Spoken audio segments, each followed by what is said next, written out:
इटे मनके तथा अस्थिया हड़प्पा सभ्यता। हड़प्पाई मुहर चित्र 1.1 संभवतः हड़प्पा अथवा सिंधु घाटी सभ्यता की सबसे विशिष्ट पुरावस्तु है। सेलखड़ी नामक पत्थर से बनाई गई इन मुहरों पर सामान्य रूप से जानवरों के चित्र तथा एक ऐसी लिपि के चिन्ह उत्कीर्णित हैं जिन्हें अभी तक पढ़ा नहीं जा सका है। फिर भी हमें इस क्षेत्र में उस समय बसे लोगों के जीवन के विषय में उनके द्वारा पीछे छोड़ी गई पुरावस्तुओं जैसे उनके आवासों, मृत भांडों, आभूषणों, औजारों तथा मुहरों दूसरे शब्दों में पुरातात्विक साक्ष्यों के माध्यम से बहुत जानकारी मिलती है। अब हम देखेंगे कि हम हड़प्पा सभ्यता के विषय में क्या और कैसे जानते हैं। हम यह अन्वेषण करेंगे कि पुरातात्विक साक्ष्यों की व्याख्या कैसे की जाती है और इन व्याख्याओं में कैसे कभी कभी बदलाव आ जाता है।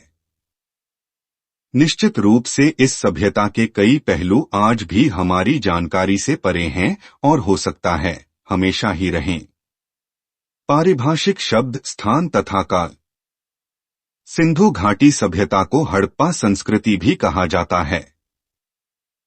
पुरातत्वविद संस्कृति शब्द का प्रयोग पुरावस्तुओं के ऐसे समूह के लिए करते हैं जो एक विशिष्ट शैली के होते हैं और सामान्यतया एक साथ एक विशेष भौगोलिक क्षेत्र तथा कालखंड से संबद्ध पाए जाते हैं।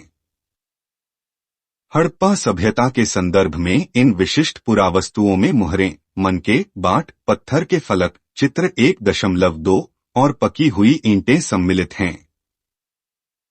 ये वस्तुएं अफगानिस्तान, जम्मू, बलूचिस्तान, पाकिस्तान तथा गुजरात जैसे क्षेत्रों से मिली हैं जो एक दूसरे से लंबी दूरी पर स्थित हैं। मानचित्र 1। इस सभ्यता का नामकरण हड़प्पा नामक स्थान जहां यह संस्कृति पहली बार खोजी गई थी, पृष्ठ 6 के नाम पर किया गया है। इसका काल निर्धारण लगभग 2600 और 1900 ईसा पूर्व के बीच किया गया है। इस क्षेत्र में इस सभ्यता से पहले और बाद में भी संस्कृतियां अस्तित्व में थीं, जिन्हें क्रमशः आरंभिक तथा परवर्ती हड़प्पा कहा जाता है। इन संस्कृतियों से हड़प्पा सभ्यता को अलग करने के लिए कभी कभी इसे विकसित हड़प्पा संस्कृति भी कहा जाता है। अंग्रेजी में बीसी, हिंदी में ईपू का तात्पर्य बिफोर क्राइस्ट ईसा पूर्व से है। कभी कभी आप तिथियों से पहले एडी, हिंदी में ई लिखा पाते हैं। यह एनो डोमिनी नामक 2 लैटिन शब्दों से बना है तथा इसका तात्पर्य ईसा मसीह के जन्म के वर्ष से है। आजकल एडी की जगह सी तथा बीसी की जगह बीसीई का प्रयोग होता है। सीई अक्षरों का प्रयोग कॉमन एरा तथा बीसीई का बिफोर कॉमन एरा के लिए होता है। हम इन शब्दों का प्रयोग इसलिए करते हैं क्योंकि विश्व के अधिकांश देशों में अब कॉमन एरा का प्रयोग सामान्य हो गया है। कभी कभी अंग्रेजी के बीपी अक्षरों का प्रयोग होता है जिसका तात्पर्य बिफोर प्रेजेंट है। इस पुस्तक में हमने बीसीई के लिए ईपू, सी के लिए तथा बीपी के लिए वर्तमान से पहले शब्दों का प्रयोग किया है। 1. आरंभ। इस क्षेत्र में विकसित हड़प्पा से पहले भी कई संस्कृतियां अस्तित्व में थीं। ये संस्कृतियां अपनी विशिष्ट मृद्भांड शैली से संबद्ध थीं तथा इनके संदर्भ में हमें कृषि, पशुपालन तथा कुछ शिल्पकारी के साक्ष्य भी मिलते हैं। बस्तियां आमतौर पर छोटी होती थीं और इनमें बड़े आकार की संरचनाएं लगभग न के बराबर थीं। कुछ स्थलों पर बड़े पैमाने पर इलाकों में जलाए जाने के संकेतों से तथा कुछ अन्य स्थलों के त्याग दिए जाने से ऐसा प्रतीत होता है कि आरंभिक हड़प्पा तथा हड़प्पा सभ्यता के बीच क्रमभंग था। 2. निर्वाह के तरीके।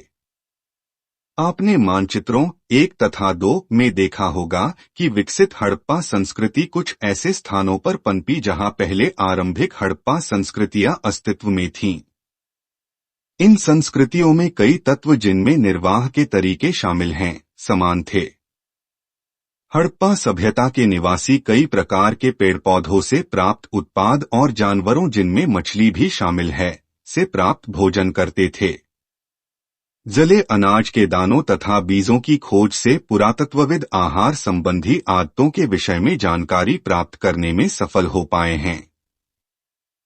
इनका अध्ययन पुरा वनस्पतिज्ञ करते हैं, जो प्राचीन वनस्पति के अध्ययन के विशेषज्ञ होते हैं।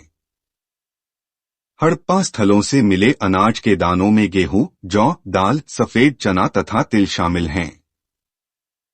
बाजरे के दाने गुजरात के स्थलों से प्राप्त हुए थे।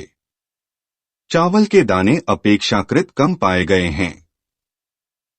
हड़प्पा स्थलों से मिली जानवरों की हड्डियों में मवेशियों, भेड़, बकरी, भैंस तथा सूअर की हड्डियां शामिल हैं। पुरा प्राणिविज्ञानियों अथवा जीव पुरातत्वविदों द्वारा किए गए अध्ययनों से संकेत मिलता है कि ये सभी जानवर पालतू थे। जंगली प्रजातियों जैसे वराह, सूअर, हिरण तथा घड़ियाल की हड्डियां भी मिली हैं। हम यह नहीं जान पाए हैं कि हड़प्पा निवासी स्वयं इन जानवरों का शिकार करते थे अथवा अन्य आखेटक समुदायों से इनका मांस प्राप्त करते थे। मछली तथा पक्षियों की हड्डियां भी मिली हैं। 2.1 कृषि प्रौद्योगिकी। हालांकि अनाज के दानों से कृषि के संकेत मिलते हैं, पर वास्तविक कृषि विधियों के विषय में स्पष्ट जानकारी मिलना कठिन है। क्या जुते हुए खेतों में बीजों का छिड़काव किया जाता था?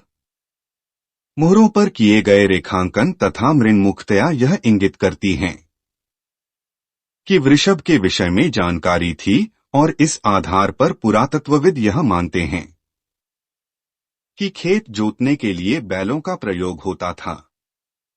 साथ ही चोलिस्तान के कई स्थलों और बनावली, हरियाणा से मिट्टी से बने हल के प्रतिरूप मिले हैं। इसके अतिरिक्त पुरातत्वविदों को कालीबंगन, राजस्थान नामक स्थान पर जुते हुए खेत का साक्ष्य मिला है, जो आरंभिक हड़प्पा स्तरों से संबद्ध है। इस खेत में हल रेखाओं के दो समूह एक दूसरे को समकोण पर काटते हुए विद्यमान थे, जो दर्शाते हैं कि एक साथ दो अलग अलग फसलें उगाई जाती थीं। पुरातत्वविदों ने फसलों की कटाई के लिए प्रयुक्त औजारों को पहचानने का प्रयास भी किया है। क्या हड़प्पा सभ्यता के लोग लकड़ी के हत्थों में बिठाए गए पत्थर के फलकों का प्रयोग करते थे, या फिर वे के औजारों का प्रयोग करते थे? धातु अधिकांश हड़प्पा स्थल अर्धशुष्क क्षेत्रों में स्थित हैं, जहां संभवतः कृषि के लिए सिंचाई की आवश्यकता पड़ती होगी। अफगानिस्तान में शोरतुघई नामक हड़प्पा स्थल से नहरों के कुछ अवशेष मिले हैं, परंतु पंजाब और सिंध में नहीं। ऐसा संभव है कि प्राचीन नहरें बहुत पहले ही गाद से भर गई थीं। ऐसा भी हो सकता है कि कुओं से प्राप्त पानी का प्रयोग सिंचाई के लिए किया जाता हो।